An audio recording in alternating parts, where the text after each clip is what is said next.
राधे कृष्ण राधे कृष्ण। 26वां सूत्र। असत से कार्य की उत्पत्ति नहीं हो सकती क्योंकि ऐसा देखा नहीं गया है। असत से कार्य की उत्पत्ति नहीं हो सकती क्योंकि ऐसा नहीं देखा गया है। असत पदार्थ से किसी कार्य की उत्पत्ति नहीं हो सकती। मिट्टी से ही घट बनता है, जल ही बर्फ बनता है, स्वर्ण से ही गहने बनते हैं आदि। असत अर्थात अभाव से किसी कार्य की उत्पत्ति नहीं हो सकती, अतः जगत का कारण सत है। बौद्धों की मान्यता है कि बीज नष्ट होकर ही वृक्ष बनता है, दूध मिटकर ही दही बनता है आदि। इस कारण नष्ट होकर ही कार्य उत्पन्न करता है, किंतु इसमें कारण नष्ट नहीं होता बल्कि उसका रूपांतरण होता है, उसका विकास होता है। अतः बौद्ध मान्यता असंगत है। 27वां सूत्र। इसके सिवा इस प्रकार बिना कर्ता के स्वतः कार्य की उत्पत्ति मानने पर उदासीन पुरुषों का भी कार्य सिद्ध हो सकता है। इसके सिवा इस प्रकार बिना कर्ता के स्वतः कार्य की उत्पत्ति मानने पर उदासीन पुरुषों का भी कार्य सिद्ध हो सकता है। बौद्धों की मान्यता अनुसार किसी नित्य चेतन कर्ता के बिना ही क्षणिक पदार्थों से अपने आप कार्य उत्पन्न हो जाता है। तब तो जो लोग उदासीन रहते हैं वह कार्य में प्रवृत्त नहीं होते, उनके कार्य भी पदार्थगत शक्ति से अपने आप हो जाने चाहिए, किंतु ऐसा देखा नहीं गया, इसलिए उपयुक्त मान्यता ठीक नहीं है।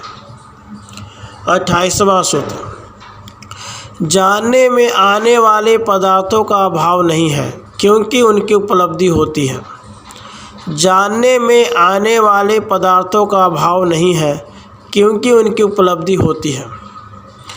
जो पदार्थ जानने में आने वाले हैं वे मिथ्या नहीं हैं, वे कारण रूप से तथा कार्य रूप से सदा ही सत्य है, इसलिए उनकी प्रत्यक्ष उपलब्धि होती है।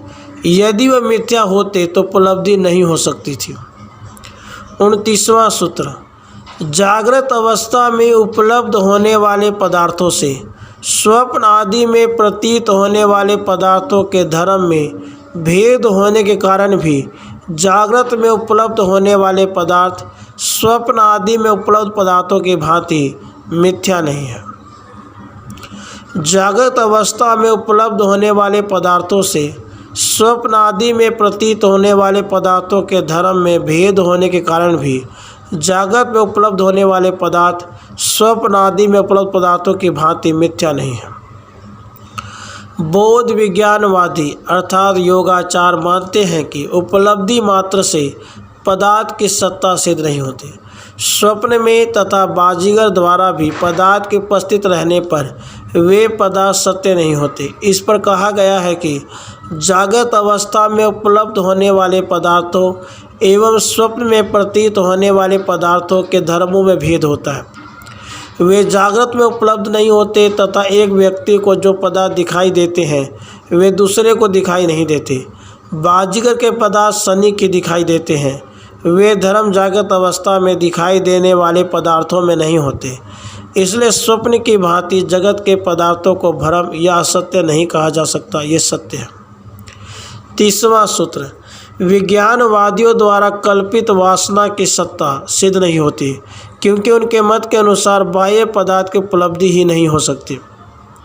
विज्ञानवादियों द्वारा कल्पित वासना की सत्ता सिद्ध नहीं होती क्योंकि उनके मत के अनुसार बाह्य पदार्थों की उपलब्धि ही नहीं हो सकती। बौद्ध विज्ञानवादी मानते हैं कि बाह्य पदार्थों के न होने पर भी वासना के कारण बुद्धि द्वारा उनका उपलब्ध होना संभव है, किंतु यह भी युक्ति संगत नहीं है क्योंकि पदार्थ के पूर्व अनुभव से ही संस्कार बनते हैं तथा उसी से वासना जागृत होती है। पदार्थ की सत्ता न होने पर उपलब्धि भी नहीं हो सकती, इसलिए विज्ञानवादियों की यह मान्यता ठीक नहीं है। 26वां सूत्र। असत से कार्य की उत्पत्ति नहीं हो सकती क्योंकि ऐसा देखा नहीं गया है। 27वां सूत्र। इसके बिना इस प्रकार बिना कर्ता के स्वतः कार्य की उत्पत्ति मानने पर उदासीन पुरुषों की भी कार्य सिद्ध हो सकता है। 28वां सूत्र, जानने में आने वाले पदार्थों का अभाव नहीं है क्योंकि उनकी उपलब्धि होती है।